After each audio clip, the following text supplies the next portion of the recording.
ಎಲ್ಲರಿಗೂ ನಮಸ್ತೆ. ಇವತ್ತಿನ ಈ ವಿಡಿಯೋನ ನಾನು ನಿಮಗೆ ಪಡಿತರ ಚೀಟಿ ಅಂದರೆ ರೇಷನ್ ಕಾರ್ಡಲ್ಲಿ ಏನಾದರೂ ಬದಲಾವಣೆ ಮಾಡಬೇಕು ಅಂದರೆ ಯಾವ ರೀತಿ ಬದಲಾವಣೆ ಮಾಡಬೇಕು ಅನ್ನೋದನ್ನು ನಾನು ತಿಳಿಸ್ಕೊಡ್ತೀನಿ. ಸೊ ಹಾಲಿ ಇರುವ ಪಡಿತರ ಚೀಟಿ ಅಂದರೆ ಪಡಿತರ ಚೀಟಿ ಏನಿದೆ ಅಂದರೆ ರೇಷನ್ ಕಾರ್ಡ್ ನಿಮ್ಮ ಹತ್ರ ಏನಿದೆ ಅದು ಈಗ ಪ್ರೆಸೆಂಟ್ ಚಾಲ್ತಿಯಲ್ಲಿದೆ ಅಂತ ಅಂದ್ಕೊಳ್ಳಿ.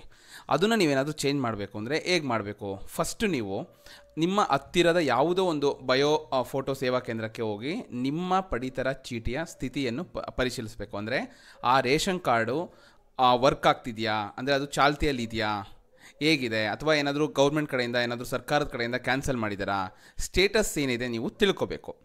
ನೀವೇನಾದರೂ ಹಳ್ಳಿಯವರಾಗಿದ್ದರೆ ಅಂದರೆ ಗ್ರಾಮಾಂತರ ಪ್ರದೇಶವರಾಗಿದ್ದರೆ ನಿಮ್ಮ ಹತ್ತಿರದ ಪಂಚಾಯಿತಿ ಏನಿದೆ, ಪಂಚಾಯಿತಿ ಕಚೇರಿ ಅಂತ ಬರುತ್ತಲ್ಲ, ಅಲ್ಲಿಗೆ ಹೋದರೂ ಕೂಡ ನಿಮಗೆ ತಿಳಿಸ್ಕೊಡ್ತಾರೆ. ಇನ್ ಕೇಸ್ ನಿಮ್ಮ ಒಂದು ಪಡಿತರ ಚೀಟಿ ರೇಷನ್ ಕಾರ್ಡ್ ರದ್ದಾಗಿದ್ದರೆ, ಏನಾದರೂ ಗೌರ್ಮೆಂಟ್ ಕಡೆಯಿಂದ ಅದನ್ನು ಕ್ಯಾನ್ಸಲ್ ಆಗಿದ್ದರೆ ಏನೂ ಬದಲಾವಣೆ ಮಾಡೋಕ್ಕಾಗಲ್ಲ. ನೀವು ಹೊಸ ಒಂದು ಅರ್ಜಿ ಹಾಕಬೇಕು ಹೊಸ ರೇಷನ್ ಕಾರ್ಡ್ಗೆ. ಕರೆಕ್ಟ್ ಅಲ್ವಾ? ಸೊ ನಿಮ್ಮದು ಕ್ಯಾನ್ಸಲ್ ಆಗಿದೆ ಅಂದರೆ ಅವ್ರನ್ನ ಹೇಗೆ ಚೇಂಜ್ ಮಾಡ್ಕೊಡೋಕ್ಕಾಗುತ್ತೆ? ನೀವು ಹೊಸದಾಗಿ ಅಪ್ಲೈ ಮಾಡಬೇಕು. ಅದನ್ನು ಕೂಡ ನಾನು ಮುಂದೆ ಹಳೆ ವಿಡಿಯೋದಲ್ಲಿ ಕೂಡ ಹೇಳಿದ್ದೀನಿ. ಇದೇ ತಿಂಗಳಲ್ಲಿ ನಿಮಗೆ ಹೊಸದಾಗಿ ರೇಷನ್ ಕಾರ್ಡ್ ಯಾರೆಲ್ಲ ಮಾಡಿಸ್ಬೇಕು ಅಂದ್ಕೊಂಡಿದ್ದಾರೆ ಅವ್ರಿಗೊಂದು ಅವಕಾಶ ಮಾಡಿಕೊಡ್ತಾಯಿದ್ದಾರೆ ಗೌರ್ಮೆಂಟಿಂದ. ಸೆಪ್ಟೆಂಬರ್ 15ರಿಂದ 30ರೊಳಗೆ ಒಂದು ದಿನ ನಿಮಗೆ ಅಪ್ಲಿಕೇಶನ್ ಹಾಕೋದಕ್ಕೆ ಚಾನ್ಸ್ ಇದೆ. ಸೊ ನೀವು ನೋಡಿಕೊಂಡು ಅಪ್ಲಿಕೇಶನ್ ಹಾಕ್ಬೋದು. ಓಕೆ, ಇವಾಗ ಬನ್ನಿ. ನಿಮ್ಮದು ಈಗ ಚಾಲ್ತಿಯಲ್ಲಿರೋ ಪಡಿತರ ಚೀಟಿಯಲ್ಲಿ ನಿಮ್ಗೆ ಏನಾದರೂ ಒಂದು ಬದಲಾವಣೆ ಮಾಡಬೇಕು ಅಂದರೆ ಹೇಗೆ? ಒಂದು ನೀವೇನು ಬದಲಾವಣೆ ಮಾಡಬೇಕು ಅಂದ್ಕೊಂಡಿದ್ದೀರಾ ಅಂದರೆ ನಾರ್ಮಲಾಗಿ ಇವಾಗ ಏನು ವಿಳಾಸ ಬದಲಾವಣೆ ಮಾಡ್ಬೋದು, ಅಥವಾ ಸದಸ್ಯರ ಹೆಸರು ಸೇರ್ಪಡೆ, ಯಾರೋ ಒಬ್ರದ್ದು ಹೆಸರು ಸೇರ್ಪಡೆ ಮಾಡಬೇಕು ಅಥವಾ ತೆಗಿಬೇಕು, ಫೋಟೋ ಅಪ್ಡೇಟ್ ಮಾಡಬೇಕು, ಬಯೋಮೆಟ್ರಿಕ್ ಸೇರಿಸಬೇಕು, ಸದಸ್ಯರ ವಿವರಗಳಲ್ಲಿ ಯಾವುದೋ ಒಂದು ತಿದ್ದುಪಡಿ ಮಾಡಬೇಕು, ನೇಮಲ್ಲಿ ಯಾವುದೋ ಒಂದು ರಾಂಗ್ ಆಗಿರುತ್ತೆ. ಓಕೆನಾ? ಇದೆಲ್ಲ ಏನಿದೆ ಇದನ್ನು ಯಾವ ಥರ ಚೇಂಜ್ ಮಾಡಬೇಕು? ಓಕೆನಾ? ನೆಕ್ಸ್ಟ್ ಸ್ಟೆಪ್ ಏನು? ಇದನ್ನು ಚೇಂಜ್ ಮಾಡಬೇಕು ಅಂದರೆ ನೀವು ವಾಸವಿರುವ ಇತ್ತೀಚಿನ ಮನೆಗೆ ಏನು ನಿಮ್ಮ ಕರೆಂಟ್ ಬಿಲ್ ಇರುತ್ತೆ ಅದನ್ನು ತಗೋಬೇಕು. ಮತ್ತು ಅಗತ್ಯ ಬದಲಾವಣೆಗೆ ಹೋಲಿಕೆಗೆ ದಾಖಲೆಗಳೊಂದಿಗೆ, ಅಂದರೆ ಹೆಸರು ಏನಾದರೂ ಚೇಂಜ್ ಮಾಡಬೇಕಾ, SLC ಮಾರ್ಕ್ಸ್ ಕಾರ್ಡಲ್ಲಿ ಅಥವಾ ಆಧಾರ್ ಕಾರ್ಡಲ್ಲಿ ಕರೆಕ್ಟ್ ಆಗಿದೆಯಾ, ಆ ಡಾಕ್ಯುಮೆಂಟ್ಸ್ನ ನೀವು ಅದ್ರ ಜೊತೆ ಅಟ್ಯಾಚ್ ಮಾಡಬೇಕಾಗತ್ತೆ. ಇದನ್ನು ಕಂಪ್ಯೂಟರ್ ಮುದ್ರಿತ ಸ್ವೀಕೃತಿಯನ್ನು ಪಡಿಬೇಕು. ಓಕೆನಾ? ಸೊ ಅದಕ್ಕೆ ಈಗ ನೇಮ್ ರಾಂಗ್ ಆಗಿದೆ ಅಂದರೆ ಸರಿ ಇರೋ ಒಂದು ಡಾಕ್ಯುಮೆಂಟ್ಸ್ನ ತೊಗೋಬೇಕು, ಕರೆಂಟ್ ಬಿಲ್ನ ತೊಗೋಬೇಕು, ಅಥವಾ ಸಿಲಿಂಡರ್ ಏನಿದೆ ಒಂದು ಗ್ಯಾಸ್ ಸಿಲಿಂಡರ್ ಬಿಲ್ ಇರುತ್ತಲ್ಲ ಅದನ್ನು ತೊಗೋಬೋದು. ನೀವು ಇದನ್ನೆಲ್ಲ ತೊಗೊಂಡು ನೀವು ಬದಲಾವಣೆ ಮಾಡಿಸ್ಬೋದು. ಅದರಲ್ಲೂ ನಿಮಗೆ 2 ರೀತಿ ಬರುತ್ತೆ. ಒಂದು ಕಾಯಂ ಪಡಿತರ ಚೀಟಿಯಾಗಿದ್ದಲ್ಲಿ ತಿದ್ದುಪಡಿಗಳ ನಂತರ ಸೇವಾ ಕೇಂದ್ರದಲ್ಲಿ ಪಡೆದ ಒಂದು ಅಕ್ನಾಲೆಜ್ಮೆಂಟ್ ಏನಿರುತ್ತೆ ಅದನ್ನು. ಓಕೆನಾ? ಸೊ ಹಾಲಿ ಪಡಿತರ ಚೀಟಿ ಅಂದರೆ ನಿಮ್ಮ ಹತ್ರ ಆಲ್ರೆಡಿ ಒಂದು ರೇಷನ್ ಕಾರ್ಡ್ ಇರುತ್ತಲ್ಲ ಅದನ್ನು ಆಹಾರ ಕಚೇರಿಗೆ ಕುಟುಂಬ ಮುಖ್ಯಸ್ಥರು ಹೋಗಿ ಪರಿಶೋಧ ಅಂದರೆ ಹೊಸ ಅದು ಕರೆಕ್ಟ್ ಆದಮೇಲೆ ಏನಾಗುತ್ತೆ, ನಿಮ್ಮ ಹತ್ರ ಹಳೆ ಇರೋ ರೇಷನ್ ಕಾರ್ಡ್ನ ಸಬ್ಮಿಟ್ ಮಾಡಬೇಕಾಗುತ್ತೆ. ಸೊ ಇಲ್ಲಿ ಅಪ್ಲಿಕೇಶನ್ ಹಾಕಬೇಕಾದ್ರೆ ನಿಮ್ಗೊಂದು ಅಕ್ನಾಲೆಜ್ಮೆಂಟ್ ಕೊಟ್ಟಿರ್ತಾರೆ, ಅದು ಮತ್ತು ಹಳೆ ನಿಮ್ಮ ಹತ್ರ ಏನಿರುತ್ತೆ ರೇಷನ್ ಕಾರ್ಡ್ನ ಅದನ್ನು ಸಬ್ಮಿಟ್ ಮಾಡಿ ಹೊಸ ರೇಷನ್ ಕಾರ್ಡ್ನ ಕಲೆಕ್ಟ್ ಮಾಡ್ಕೋಬೇಕಾಗತ್ತೆ. ತಾತ್ಕಾಲಿಕ ಆಗಿದ್ದರೆ ಹೇಗೆ? ಆಹಾರ ಕಚೇರಿಯಿಂದಲೇ ಪಡಿತರ ಚೀಟಿ ಪಡೆದುಕೊಳ್ಳಲು ತಿಳಿಸಿ SMS ಮೂಲಕ ನಿಮಗೆ ಸಂದೇಶ ಬರೋವರೆಗೂ ಕಾಯಬೇಕಾಗತ್ತೆ. ಓಕೆನಾ? ಇದು 2 ಸ್ಟೆಪ್ಪು. ಸೊ ನೀವು ಏನಾದರೂ ಚೇಂಜ್ ಮಾಡೋದು ಕೂಡಲೇ ನಿಮಗೆ ಸಿಗಲ್ಲ. ಅದನ್ನು ಕಲೆಕ್ಟ್ ಮಾಡ್ಕೋಬೇಕು ಅಂದರೆ ನೀವು ಅಲ್ಲಿಗೆ ಹೋಗಿ ಅಕ್ನಾಲೆಜ್ಮೆಂಟ್ ಕೊಟ್ಟು ಹಳೆ ರೇಷನ್ ಕಾರ್ಡ್ನ ಸಬ್ಮಿಟ್ ಮಾಡಿ ತೊಗೋಬೋದು. ತಾತ್ಕಾಲಿಕ ಪಡಿತರ ಚೀಟಿ ಹೊಂದಿರುವವರು, ಯಾರ ಹತ್ರ ಒಂದು ತಾತ್ಕಾಲಿಕ ಪಡಿತರ ಚೀಟಿ ಇದೆ ಅವ್ರೇನು ಮಾಡಬೇಕು? ಅವರು ಕಾಯಂ, ಈಗ ತಾತ್ಕಾಲಿಕ ಇದೆ ಅಂದರೆ ನಾನು ಅದನ್ನು ಕಾಯಂ ಪಡಿತರ ಚೀಟಿ ಅಂದರೆ ರೇಷನ್ ಕಾರ್ಡ್ನ ಪರ್ಮನೆಂಟ್ ರೇಷನ್ ಕಾರ್ಡ್ನ ನಾವು ತೊಗೋಬೇಕು.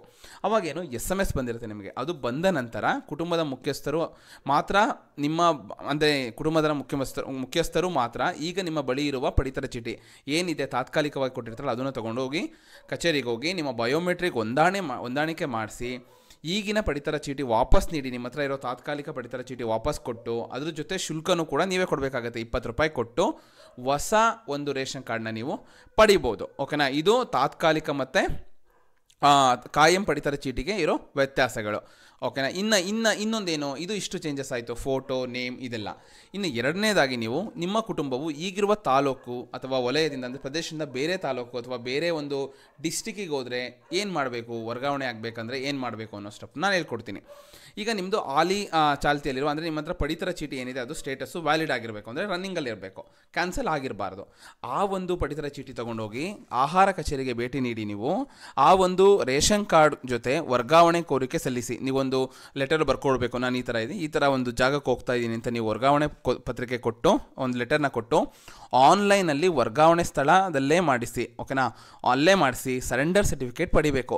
ಸೊ ನೀವೇನಾಗುತ್ತೆ ಇಲ್ಲಿ, ನಾನು ನನ್ನ ಹಳೆ ರೇಷನ್ ಕಾರ್ಡ್ನ ಕೊಡ್ತಾ ಇದ್ದೀನಿ, ಸರೆಂಡರ್ ಮಾಡ್ತೀನಿ ಅಂತ ನೀವು ಅವ್ರ ಕಡೆಯಿಂದ ಒಂದು ಸರೆಂಡರ್ ಸರ್ಟಿಫಿಕೇಟ್ ತೊಗೊಂಡ್ರಷ್ಟೇ ನೀವು ಮತ್ತೆ ಬೇರೆ ಡಿಸ್ಟಿಕಲ್ಲಿ ಅಥವಾ ಬೇರೆ ತಾಲೂಕಲ್ಲಿ ಹೊಸದಾಗಿ ರೇಷನ್ ಕಾರ್ಡ್ ಮಾಡಿಸ್ಕೊಳ್ಳೋಕ್ಕೆ ಒಂದು ಅವಕಾಶ ಇದೆ. ನೀವೇನಾದರೂ ಸರೆಂಡರ್ ಸರ್ಟಿಫಿಕೇಟ್ ತೊಗೊಂಡು, ಈಗ ಸಿಲಿಂಡರ್ ಕೂಡ ಅಷ್ಟೇ, ನೀವು ಈಗ ಯಾವುದೋ ಒಂದು ಊರಲ್ಲಿ ಇರ್ತೀರಾ, ಅಲ್ಲಿಂದ ಅಲ್ಲಿ ಏಜೆನ್ಸಿ ಟ್ರಾನ್ಸ್ಫರ್ ಮಾಡ್ತೀನಿ ಅಂದರೆ ಏನು ಮಾಡಬೇಕು, ನೀವು ಅಲ್ಲಿ ಸಿಲಿಂಡರ್ ಸಬ್ಮಿಟ್ ಮಾಡಿ ಸರೆಂಡರ್ ಮಾಡಿ ಮತ್ತೆ ಒಂದು ಬೇರೆ ಪ್ರದೇಶದಲ್ಲಿ ತೊಗೋಬೇಕು. ಅದೇ ರೀತಿ ಇದು ಕೂಡ ಹಾಗೇ, ಇಲ್ಲಿ ಸರೆಂಡರ್ ಮಾಡಿ ನೀವು ಬೇರೆ ಕಡೆ ಹೋಗಿ ಆ ಸರೆಂಡರ್ ಸರ್ಟಿಫಿಕೇಟ್ ಕೊಟ್ಟು ನೀವು ಅಲ್ಲಿ ಹೊಸದಾಗಿ ರೇಷನ್ ಕಾರ್ಡ್ಗೆ ಅಪ್ಲೈ ಮಾಡಿ ತೊಗೋಬೇಕು. ವರ್ಗಾವಣೆ ಅದು ಏನಾಗುತ್ತೆ, ವರ್ಗಾವಣೆಯಾಗಿ ಹೋಗುವ ತಾಲೂಕು ಮತ್ತು ಜಿಲ್ಲೆ ಹೆಸರನ್ನು ತಪ್ಪಿಲ್ಲದೆ ತಿಳಿಸುವುದು ಕಡ್ಡಾಯ. ನೀವು ಬರೀಬೇಕಾದ್ರೆ ಅಡ್ರೆಸ್ ಎಲ್ಲ ಕ್ಲೀನಾಗಿ ಬರೆದು ಕೊಡಬೇಕು ಅಂತ ಹೇಳಿದ್ದಾರೆ. ಸರೆಂಡರ್ ಸರ್ಟಿಫಿಕೇಟ್ನೊಂದಿಗೆ ನೀವು ವಾಸವಿರುವ ಹೊಸ ತಾಲೂಕು ಎಲ್ಲಿಗೆ ಹೋಗಬೇಕು ಅಂದ್ಕೊಂಡಿದ್ದೀರಾ ಆ ವ್ಯಾಪ್ತಿಯ ಯಾವುದೇ ಸೇವಾ ಕೇಂದ್ರಕ್ಕೆ ಹೋಗಿ ನಿಮ್ಮ ಮೊಬೈಲ್ ನಂಬರ್, ಮನೆಯ ವಿದ್ಯುತ್ RR ನಂಬರ್, ಅಡುಗೆ ನಾನು ಆವಾಗಲೇ ಹೇಳಿದಂಗೆ ಗ್ಯಾಸ್ ಸಿಲಿಂಡರ್ RR ನಂಬರ್ಗಳೊಂದಿಗೆ ಅನಿಲ ಏನಿದೆ ಆ ಒಂದು ಗ್ಯಾಸ್ ನಿಮ್ಗೆ ಬರುತ್ತೆ, ಒಂದು ಇನ್ವಾಯ್ಸಲ್ಲೇ ಬಂದಿರುತ್ತೆ, ಆ ಒಂದು ಅಷ್ಟು ಡೀಟೇಲ್ಸ್ ತೊಗೊಂಡೋಗಿ ನಿಮ್ಮ ಹೊಸ ರೇಷನ್ ಕಾರ್ಡ್ನ ವಿವರ ತೆಗೆದು ಕುಟುಂಬದ ಸದಸ್ಯರ ವಿವರ, ಬಯೋಮೆಟ್ರಿಕ್, ಫೋಟೋ ಇತ್ಯಾದಿ ವಿವರಗಳನ್ನು ಪರಿಶೀಲಿಸಿ ಅಲ್ಲಿ ಏನಾದರೂ ನಿಮ್ಗೆ ಅಗತ್ಯ ಇದ್ದರೆ ಅದನ್ನು ತಿದ್ದುಪಡಿ ಮಾಡಿಸಿ ಕೂಡ ನೀವು ಆನ್ಲೈನಲ್ಲಿ ಅಪ್ಲೋಡ್ ಮಾಡಿಸ್ಬೋದು. ಹಾಗೂ ಕಂಪ್ಯೂಟರ್ ಮುದ್ರಿತ ಸ್ವೀಕೃತಿ ಪಡೆಯಿರಿ. ನಾನು ಯಾಕೆ ಹೇಳ್ತೀನಿ ಅಕ್ನಾಲೆಜ್ಮೆಂಟ್ ಬೇಕು ಅಂದರೆ, ನೀವು ಹೊಸ ರೇಷನ್ ಕಾರ್ಡ್ನ ಹೋಗಿ ಕಲೆಕ್ಟ್ ಮಾಡ್ಕೋಬೇಕು, ಆಹಾರ ಕಚೇರಿಯಲ್ಲಿ ತಾಲೂಕು ಆಫೀಸ್ ಅಥವಾ ಫುಡ್ ಡಿಪಾರ್ಟ್ಮೆಂಟ್ಗೆ ಕಲೆಕ್ಟ್ ಮಾಡ್ಕೋಬೇಕು ಅಂದರೆ ಆ ಒಂದು ಅಕ್ನಾಲೆಜ್ಮೆಂಟ್ ಸ್ವೀಕೃತಿ ಅಂತ ಹೇಳ್ತಾರಲ್ಲ ಅದು ನಿಮಗೆ ಬೇಕೇ ಬೇಕು. ಅದನ್ನು ತೊಗೊಂಡೋದ್ರೆ ಅವರು ನಿಮಗೆ ಹೊಸದಾಗಿ ಬಂದಿರೋ ಅಂದರೆ ಚೇಂಜಸ್ ಆಗಿರೋ ಆ ಒಂದು ಪ್ರದೇಶದಲ್ಲಿ ನಿಮಗೆ ಆ ಒಂದು ತಾಲೂಕಲ್ಲಿ ನಿಮಗೆ ರೇಷನ್ ಕಾರ್ಡ್ ಸಿಗೋ ಥರ ಇರುತ್ತೆ. ಸೊ ಹೊರ ರಾಜ್ಯದಿಂದ ಸರೆಂಡರ್ ಅಥವಾ ಡಿಲ್ಯೂಷನ್ ಪತ್ರ ಪಡೆದವರ ಹೊಸ ಒಂದು ಏನಿದೆ ರೇಷನ್ ಕಾರ್ಡ್ಗೆ ಆನ್ಲೈನಲ್ಲೇ ಅರ್ಜಿ ಸಲ್ಲಿಸಬೇಕು. ಅವರು ಕೂಡ ಆನ್ಲೈನಲ್ಲೇ ಅರ್ಜಿ ಸಲ್ಲಿಸಬೇಕು. ನೀವು ಎಲ್ಲೇ ಹೋದರೂ, ಯಾವುದೇ ಡಿಸ್ಟಿಕ್ ಹೋದ್ರೂ. ಪಡಿತರ ಚೀಟಿದಾರರ ಬಳಿ ಇರುವ ತಾತ್ಕಾಲಿಕ ಪಡಿತರ ಚೀಟಿ ಆಗಿದ್ದಲ್ಲಿ ಅದನ್ನು ಕಾಯಂಗೊಳಿಸಿದ ನಂತರವಷ್ಟೇ ವರ್ಗಾವಣೆ ಮಾಡಿಕೊಳ್ಳಲು ಅವಕಾಶವಿರುತ್ತೆ. ನಿಮ್ಮ ಹತ್ರ ಏನಾದರೂ ಒಂದು ತಾತ್ಕಾಲಿಕ ಪಡಿತರ ಚೀಟಿ ಇದೆ ಅಂದರೆ ನೀವು ಅದನ್ನ ಟ್ರಾನ್ಸ್ಫರ್ ಮಾಡ್ಕೊಳ್ಳೋಕ್ಕಾಗಲ್ಲ, ಅದನ್ನು ಕಾಯಂಗೊಳಿಸಿ, ಓಕೆನಾ. ಅದಾದ ನಂತರ ನೀವು ಒಂದು ವರ್ಗಾವಣೆ ಮಾಡಿಸ್ಕೋಬೇಕು. ಇದು ಒಂದು ಕಡೆಯಿಂದ ಇನ್ನೊಂದು ಕಡೆಗೆ ಅಥವಾ ತಿದ್ದುಪಡಿ ಮಾಡಿಸೋದು ಹೇಗೆ ಅನ್ನೋದು ಸ್ಟೆಪ್, ಓಕೆನಾ. ಈ ಒಂದು ಡೀಟೇಲ್ಸ್ನ ನಾನು ನನ್ನ ಡಿಸ್ಕ್ರಿಪ್ಷನಲ್ಲಿ ಕೂಡ ಹಾಕಿರ್ತೀನಿ. ಇದ್ರ ಬಗ್ಗೆ ನಿಮ್ಗೆ ಏನಾದರೂ ಡೌಟ್ ಇದ್ದರೆ ಈ ವಿಡಿಯೋಗೆ ಕಮೆಂಟ್ಸ್ ಮಾಡಿ, ನಾನು ತಿಳಿಸ್ಕೊಡ್ತೀನಿ. ಇದೇ ರೀತಿ ಸಪೋರ್ಟ್ ಮಾಡ್ತಾಯಿರಿ. ನನ್ನ ಯೂಟ್ಯೂಬ್ ಚಾನಲ್ನ ಸಬ್ಸ್ಕ್ರೈಬ್ ಮಾಡಿ. ಮತ್ತು ಈ ವಿಡಿಯೋ ನಿಮಗೆ ಇಷ್ಟ ಆಗಿದ್ದರೆ ಒಂದು ಲೈಕ್ ಮಾಡಿ. ಥ್ಯಾಂಕ್ಸ್.